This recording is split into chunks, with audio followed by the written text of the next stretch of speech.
Hello, everyone. We are going to be discussing this week the spiritual approach to recovery utilizing AA, and then, of course, through a clinical social work lens.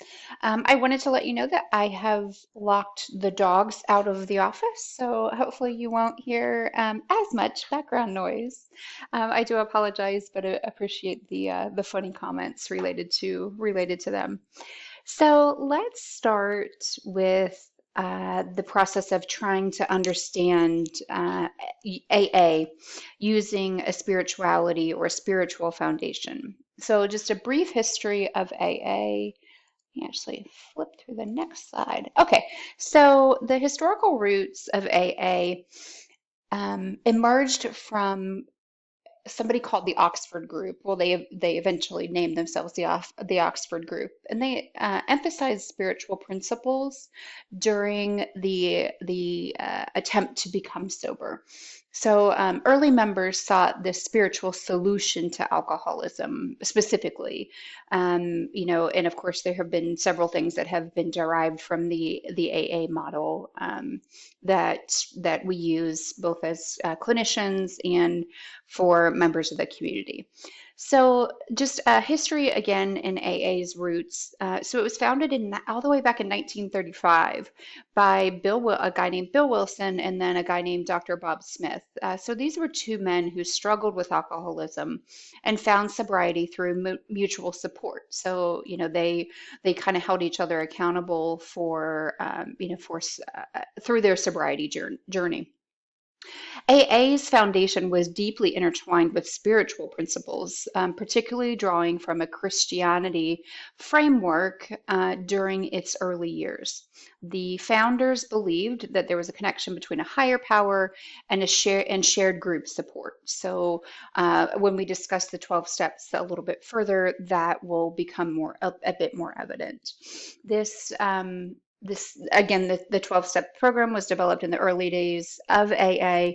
It infused spiritual languages and practices and were heavily influenced by actually Bob Wilson's personal experiences and what he coined or what he titled a spiritual awakening. And then, of course, his engagement with the Oxford Group and then Christian Fellowships promoted the kind of the evolution of AA related to spiritual ideology.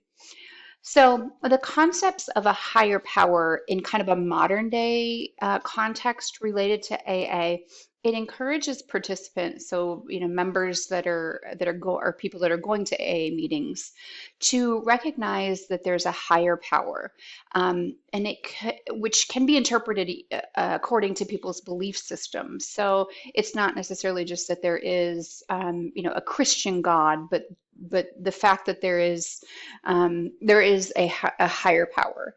It's the higher power today isn't defined by any specific religious doctrine, but it's seen as a force greater than yourself. And again, we'll kind of go into more detail about this in a bit. So for some people, this concept aligns with traditional religious beliefs, but others interpret it in a variety of ways. They could feel like nature or the universe is a higher power, or just the collective strength of the AA group members as a higher power as well. So the concept now of a higher power, again, in today's modern context, is a little bit more it's a little bit more vague. It's a little bit more wide. So it is important, especially if you're going to work with populations that are suffering from addiction, to be able to kind of differentiate between the spirituality and then the religion embedded within AA. So, AA has a spiritual foundation and it's rooted in principles of faith, but it is distinct from religion in that it doesn't promote adherence to a specific, religious practice or doctrine. Spirituality within AA really focuses on, again, kind of the person finding personal meaning, connection, and purpose. And sometimes, religion again, I'll say sometimes organized religion often involves a lot more structure. It involves a system of worship as well. So AA, their spiritual mindset differs from the religious mindset. Okay, so doing an overview of the 12 steps. 12 steps is a fundamental principle. It's the guiding principles for AA. And these 12 steps, which again have been around for an eternity, almost 100 years, which is crazy to think about. Well, that's not accurate. There weren't 12 steps in the beginning, but we're working on years and years and years of this being an ideology and a source for those suffering from addiction. So these 12 steps are a set of guiding principles designed to help individuals overcome addiction, right? We know that. They include self-reflection, they include admission of powerlessness, they seek forgiveness, attempts to make amends, and then, of course, helping others. So, kind of like sense of purpose, giving back. The steps are intended to promote spiritual growth and personal development. And then they provide, in theory, they provide a structural path, right, to go toward recovery. And this is different than things like the stages of grief, right? Kubler-Ross said these are the stages of grief, and at any given time, someone could hop through one phase in a day, move on to the other, and maybe circle back. So AA is different because it is sequential. The spiritual aspects of the 12-step program within AA, it emphasizes things like humility, surrendering, and then, of course, personal responsibility. So, step one is admitting powerlessness over alcohol and that life has become unmanageable. When I'm doing my clinical assessments of somebody who is suffering or dealing with substance misuse, step one, although don't utilize the AA model in my treatment modalities, although I have for those that it was vital and that they outlined that was something that they wanted. But I do use a lot of the concept of life becoming unmanageable. And that's when we're kind of helping sometimes resistant populations think about alcohol use. One of the questions is many people ask, do I drink too much? And of course, you'll have the medical model who will say what drinking too much is. But then it's also really important to be able to evaluate their life. And if it has becoming unmanageable, if their substance misuse has really impacted their life, their marriage is at fault, they're potentially losing their job, they have financial impacts that they're not able to recover from. That's when I'm like, okay, we do have a problem, and we need to try to get a better hold of this. So step two again believes in a power greater than oneself that can restore the sanity. Step three is turning over one's will and life, to a higher power. Four is conducting and searching for the moral inventory. Five is admitting to the higher power, oneself, and other humans of the exact nature of the wrongs. Six is being entirely ready to, have your higher power remove these air quote defects from your character. Seven and eight, seven, eight, and nine, works with removing these shortcomings, listing people that your behavior has affected, and then trying to make direct amends when possible. And then, of course, we get into 10, 11, and 12, and that's continuing that personal inventory, seeking through, spiritual beliefs, whether that be prayer, meditation, to improve that contact. And then, of course, 12 is carrying on that message, so kind of paying it forward. So there are spiritual principles that underlie each step, and I think you can, uh, derive that from um, from the titles in some of the steps. So for example, step one emphasizes humility and admitting powerlessness. Step four calls for honesty and self-assessment, and then step 12 encourages you to help others who are struggling with addiction. Um, so the 12 steps have been adapted to, again, like I was saying earlier, to be able to serve diverse belief systems, like um, they've been adapted to cast a wider net, essentially, to make sure that we're not necessarily just focusing on one God, per se. So secular versions of AA. So I'm sure you guys have potentially heard is SMART recovery.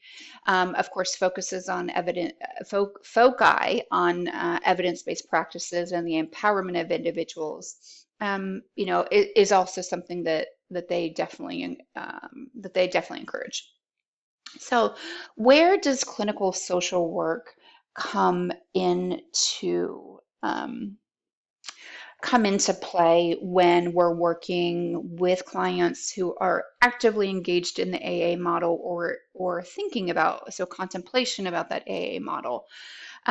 There are some evidence-based benefits to AA in regards to spirituality. So this week's subject is spirituality and treatment, but then so that's why we're focusing on this, but also utilizing a concept like AA. So um, research does show that AA can be effective in supporting long-term sobriety. There, most recently was a journal in the AMA in psychiatry in 2018 that found that participants in AA significantly improve alcohol use outcomes compared to other treatment options. The spiritual framework of AA, again, not universally embraced by everybody, but it does provide, it indicates this, specific article indicates that it provides individuals with a sense of hope, connection, and accountability. And through the field of social work, clinical social work, we know that those are three things that really can drive treatment and success related to treatment. So I'll reiterate those again: hope, connection, and accountability. When you talk about people that are experiencing symptoms related to depression, good gracious, a lot of times there's no sense of hope, or the sense of hope has diminished. I shouldn't say there's no sense of hope. We have a diminished sense of hope. So, especially when you're engaging with group work, it's just extremely vital to be able to see somebody that is going through something similar to you, and connect with other humans. um, let's see. Okay, so, and then of course we're going to therapeutic intervention. So AA integrates therapeutic modalities, and it enhances coping skills and emotional support. So their principles, although AA is not a therapeutic modality, it is not something that is facilitated by clinicians, although it does leave a therapeutic impression. And so, there's modalities within using the AA principles with evidence-based treatment, such as CBT, motivational interviewing, that can definitely enhance the 12 steps. And of course, please utilize that with any of your clients. Those, CBT, kind of some of the principles related to AA. To help clients identify triggers, develop coping strategies, and then reinforce just kind of the why, with which sometimes people refer to as the spiritual principles. For a lot of people, and I'll speak on a personal level, the why for me has always been my daughter, who's going to be 16, right? So one would argue that she's my spiritual motivation, that she's my other entity that that motivates me to do all the things, motivates me to make good financial decisions. She was my motivating factor working on my doctorate, kind of all the things. So I'll again revisit that concept of um, AA and spirituality, or a belief in something other, can help you as a clinician help your clients figure out triggers, develop coping strategies, and then reinforce the why, or again, sometimes people refer to that as spiritual principles. So how do clinical social workers, or social workers in general, address barriers related to both AA and the spiritual realm? So AA is widely respected, but it definitely is not without its criticisms. You've got some clients that, and if you're working with, again, this population, you can ask, have you ever tried AA? And they will tell you very quickly if it's something that they're not interested in doing, and that is totally fine. Some clients just they think that it's religious, religious, based in religion, which it technically is, but it has been again adapted over the years. Um, and then some people just don't feel comfortable with the notion of a higher power, whether or not you're agnostic or, all the other things, it's just off the table. And that is absolutely fine, because uh, I, d- I would be hesitant as a clinician to, to challenge their beliefs if AA was something that they're not interested in doing, because I do feel like there are plenty of other ways to be able to adequately treat substance misuse. Um, okay, so let's move a little bit further. So, what's kind of cool nowadays is the fact that, we as clinicians are able to use modern applications, with spiritual principles. So, for example, digital platforms, who knew that apps and websites could support recovery? They're convenient.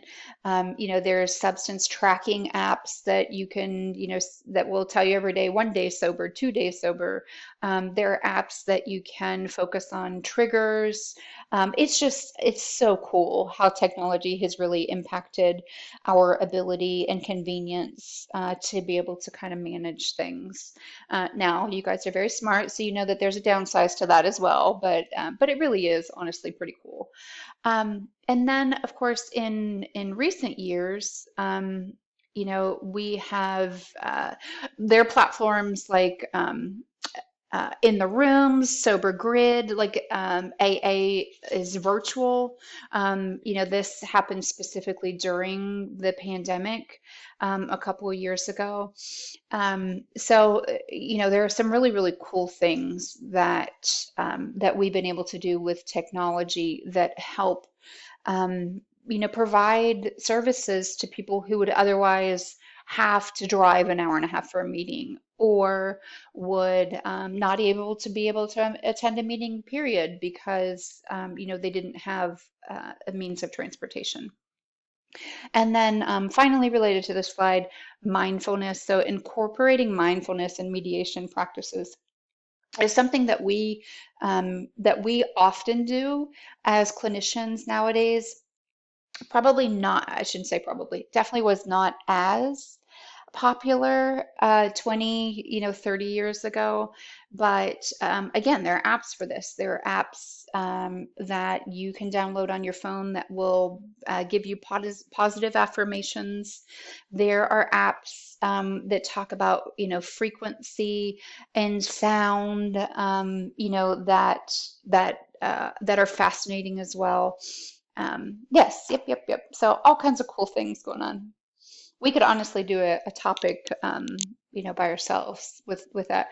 So I just have to say this slide is really entertaining. I was in a super pink mood, and I think these guys are a whole vibe. So that's why they're on. That's why they're on here today.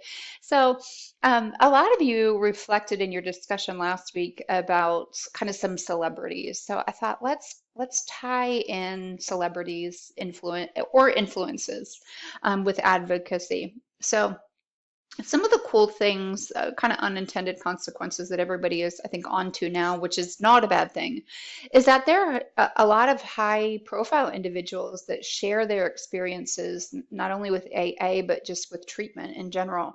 So, like Demi Lovato, Russell Brand, and Robert Downey Jr. I'm not sure if you guys are familiar with who that is, but they've spoke openly about their experience with AA and their struggles. And the impact of a celebrity advocacy on public perception is just really, I'm going to say it. You may disagree, and that's okay.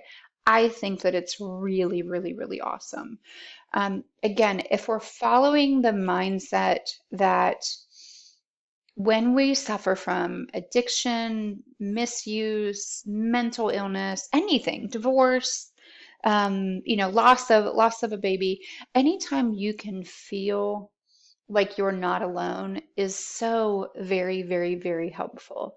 Um, celebrities also play significant roles in changing kind of that public perception about addiction, not only in their personal lives, but also within movies. That's something that education is just absolutely important. And if it's done through, someone like Demi Lovato, I will take it all day. Um, and then, of course, the balancing anonymity, specifically to AA, it does, you know, um, it helps.